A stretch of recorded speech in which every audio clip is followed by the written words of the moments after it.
Imaginen por un momento una fe que no solo sobrevive, sino que de hecho prospera bajo una amenaza de muerte constante. Hoy vamos a explorar una de las épocas más intensas, más definitorias de la historia cristiana, el periodo que va más o menos del año 100 al 313. Mm, Y para eso tenemos textos históricos, testimonios y un análisis muy profundo de la carta a una iglesia llamada Esmirna en Apocalipsis. La misión es entender cómo un grupo tan pequeño, sin poder, resistió a todo el imperio romano. Hay una frase de la época, de Tertuliano, que creo que lo resume todo. ¿Cuál? La sangre de los mártires es semilla de la iglesia. Suena muy poético. Suena poético, pero como vamos a ver, fue una descripción increíblemente literal de lo que pasó. Este periodo es el crisol que forjó la identidad cristiana. Es donde la iglesia pasa de ser una secta judía a una fe global. Y no lo hace a través del poder. Para nada, lo hace a través del sufrimiento. No se puede entender el cristianismo sin entender esta etapa. Exacto. Y para meternos de lleno, creo que la clave está en ese texto que mencionaste. El mensaje a Esmirna en Apocalipsis capítulo 2. Lo primero que me salta a la vista es cómo se presenta Cristo. A ver, Dice, el primero y el postrero, el que estuvo muerto y vivió. No es un título al azar, ¿o sí? no, para nada. Es una presentación deliberada y muy poderosa para ellos. Les está diciendo, yo sé exactamente lo que es enfrentar la muerte. Yo ya pasé por ahí. Exacto. Yo la vencí. No es un Dios distante, ajeno al dolor. Es un rey que conquistó el mismo enemigo que ellos enfrentaban.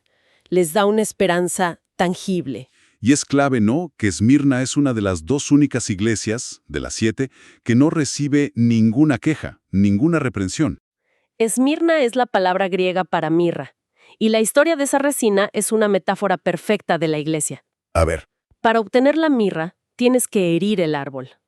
Ese es el sufrimiento. Ok. La resina en sí es amarga al gusto. Esa es la amargura de la persecución. Tiene sentido. Pero cuando la quemas, produce una fragancia dulce, muy agradable. Ese es el testimonio de los mártires. Wow. Y el uso final de la mirra era para embalsamar. Apunta directo a la victoria sobre la muerte. El evangelio entero estaba en el nombre de su ciudad. Qué increíble. O sea que el nombre mismo ya era una profecía de su destino. Y eso me lleva a la siguiente línea, que parece una contradicción. Conozco tu pobreza, pero eres rico. Es que no es una contradicción en su realidad. La pobreza era material. Extrema. ¿Por qué? Las fuentes nos dicen que si te convertías, a menudo perdías tu trabajo, te confiscaban los bienes, te echaban de los gremios. Eras un paria económico, Estabas fuera del sistema. completamente. Pero el mensaje es que, a pesar de esa carencia total, poseían una riqueza que el imperio no podía quitarles.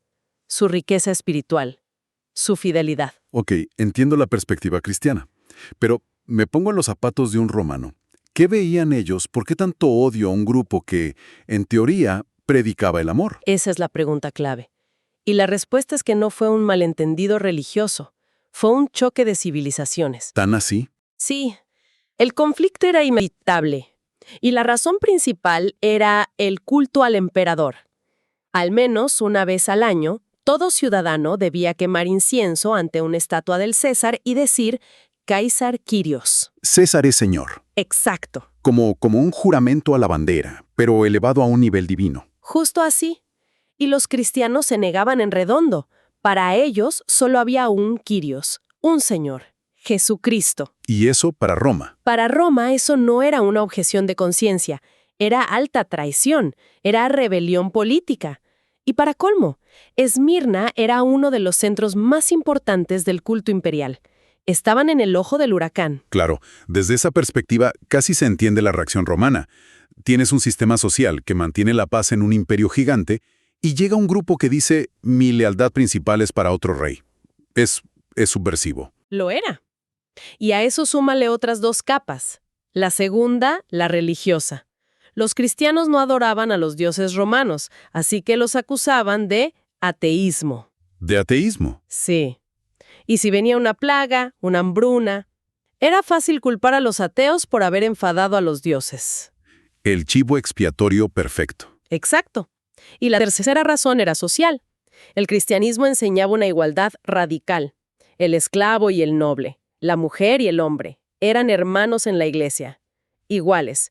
Para la jerarquía romana esa idea era dinamita.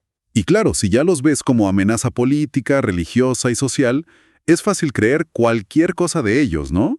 De ahí vienen esas calumnias tan extrañas que mencionan las fuentes. Por supuesto. Se crea un clima de desconfianza total. Los acusaban de canibalismo por malinterpretar la cena del Señor, eso de comer el cuerpo de Cristo, ¡Qué locura! de incesto, porque se llamaban hermanos y hermanas, y de odio a la humanidad, porque no participaban en los espectáculos de gladiadores o las fiestas paganas. Los veían como antisociales, peligrosos. Volviendo al texto de Esmirna, hay una frase que dice, «Tendréis tribulación por 10 días». Entiendo que nadie lo interpretó literalmente, ¿verdad? Correcto. La iglesia primitiva entendió que se refería a 10 grandes oleadas de persecución. Es importante aclarar que no fueron 200 años de ataque constante. Eran como picos de violencia. Exacto. Episodios intermitentes, a veces locales, a veces en todo el imperio, pero de una brutalidad extrema. La primera gran oleada fue con Nerón, en el 64. Ah, ¿el del incendio de Roma? Él mismo. El historiador Tácito, que no era cristiano para nada, nos cuenta que Nerón necesitaba un culpable por el incendio, y eligió a los cristianos. Y las descripciones de Tácito son, Terribles. Describe cómo los cubrían con pieles de animales para que los perros los despedazaran, o los embadurnaban con brea para usarlos como antorchas humanas en sus jardines. ¡qué imagen tan aterradora! Fue en esa persecución donde murieron Pedro y Pablo. Y pensar que eso fue solo el comienzo. ¿Cómo escaló? Escaló de lo esporádico a lo sistemático. Casi 2 siglos después, en el 249, el emperador Decio lanzó la primera persecución a escala imperial. Su edicto obligaba a cada ciudadano a obtener un libellus. ¿Un qué? Un libellus. Un certificado que probara que habías sacrificado a los dioses romanos. Ah, entonces ahí ya no te podías esconder. Era una política de Estado que llegaba a cada rincón. Exacto. Forzó una elección binaria. ¿Sacrificas y vives o te niegas y mueres? Pero la peor de todas, la que se conoció como la Gran Persecución, fue la 10ª y última, bajo Diocleciano en el 303. 10 años duró. 10 años. Su objetivo era la erradicación total. Ordenó destruir iglesias, quemar las escrituras, arrestar al clero. Las torturas eran espeluznantes. Desollamiento, quemar los ojos con hierros, era el intento final y más desesperado del imperio por aplastar esta fe. Es difícil procesar esa crueldad, pero las fuentes nos dan rostros, nombres. El caso de Policarpo, el obispo de Esmirna, me parece increíble. Su historia es extraordinaria porque la conocemos de primera mano. Tenemos un documento, La Pasión de Policarpo, escrito por los testigos de su propia iglesia. Él era discípulo de Juan, ¿verdad? Discípulo directo del apóstol Juan. Tenía 86 años. Cuando lo arrestaron, el procónsul, quizás por respeto a su edad, le insistió: «Solo maldice a Cristo y te dejo ir». ¿Y su respuesta? Es una de las más famosas de la historia. Dijo: 86 años le he servido y ningún mal me ha hecho. ¿Cómo puedo blasfemar a mi rey que me ha salvado? Esa frase, 86 años le he servido. Es demoledora. Es la encarnación de la promesa a Esmirna. Sé fiel hasta la muerte y yo te daré la corona de la vida. Pero, ¿esta fidelidad era solo para los líderes? ¿O las fuentes muestran gente común, esclavos, mujeres con la misma convicción? Nos muestran que esta fidelidad atravesaba todas las clases sociales. Absolutamente. Está Ignacio de Antioquía, otro discípulo de Juan, condenado a las fieras. En su viaje a Roma para morir, escribió: «Soy el trigo de Dios, y por los dientes de las fieras seré molido, para ser hallado pan puro de Cristo». O sea, ¿no veía su muerte como una tragedia? La veía como un acto de adoración, como el cumplimiento de su fe. ¡Wow! O piensa en Blandina, una joven esclava en Lyon. Su resistencia a la tortura fue tal que sus propios verdugos se turnaban y terminaban exhaustos. O el caso de Perpetua y Felicitas en Cartago. La noble y su esclava. Exacto. Perpetua era una joven noble, madre de un bebé, Su padre le rogaba que renegara de su fe. Ella, señalando un jarrón, le preguntó, ¿ves este jarrón? ¿Puede llamarse de otro modo? No, dijo el padre. Y ella respondió, Pues yo tampoco puedo llamarme otra cosa que lo que soy, una cristiana. Murieron juntas en la arena. una noble y su esclava, muriendo como hermanas. Eso resume la amenaza que representaban para Roma. Después de 2 siglos de esta presión, uno pensaría que la Iglesia estaría aniquilada. ¿Qué pasó en realidad? Pasó exactamente lo contrario. La persecución tuvo 3 efectos, paradójicos. El primero, generó una increíble pureza doctrinal. Claro, no había lugar para un cristianismo cultural o de conveniencia. O creías de verdad o no estabas ahí. Ninguno. Ser cristiano te podía costar todo. El segundo efecto fue un crecimiento numérico inesperado. ¿Cómo es posible? La gente se unía a un grupo que estaban matando. Sí, porque la valentía de los mártires era la herramienta de evangelización más poderosa que tenían.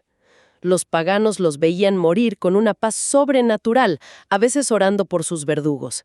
Y se preguntaban, ¿Qué clase de Dios inspira esto? ¿qué esperanza tienen ellos que nosotros no? Exacto. Y esa pregunta llevaba a la conversión. O sea que la frase de Tertuliano, la sangre es semilla, no era una metáfora. Era una descripción literal de su modelo de crecimiento. Totalmente. Y el tercer efecto fue que forjó una perspectiva eterna. Vivían con la convicción de que esta vida no era el final. La promesa de la corona de la vida era una realidad inminente que les daba una fuerza sobrehumana. ¿Se creó una iglesia definida no por el poder, sino por la fidelidad? Exacto. No por la conveniencia, sino por la convicción. Es un punto crucial. Esta iglesia no tenía poder político, ni riqueza, ni grandes catedrales. Su identidad estaba forjada en el sufrimiento, lo que crea un contraste tremendo con lo que vendría justo después. Un contraste absoluto, porque justo cuando esta identidad del sufrimiento fiel parece ya sólida, la historia da un giro de 180 grados. Con la llegada de un emperador llamado Constantino. Exactamente. Bueno, hemos hecho un recorrido intenso. Vimos a una iglesia probada en el fuego, personificada en Esmirna, cuyo único capital era su fidelidad. Una fe que eligió la lealtad por encima de la supervivencia. Y que, por esa misma elección, no solo sobrevivió, sino que terminó cambiando el mundo. Su legado es innegable, entonces. Innegable.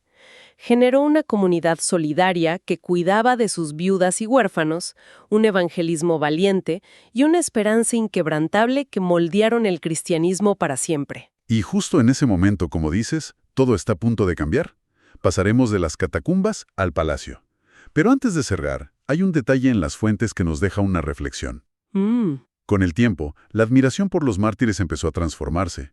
Los creyentes visitaban sus tumbas, oraban en los lugares de ejecución, lo que algunos historiadores llaman un culto a los mártires. Sí, es una evolución interesante. Y esta práctica eventualmente sentó las bases para lo que siglos después sería la veneración de los santos.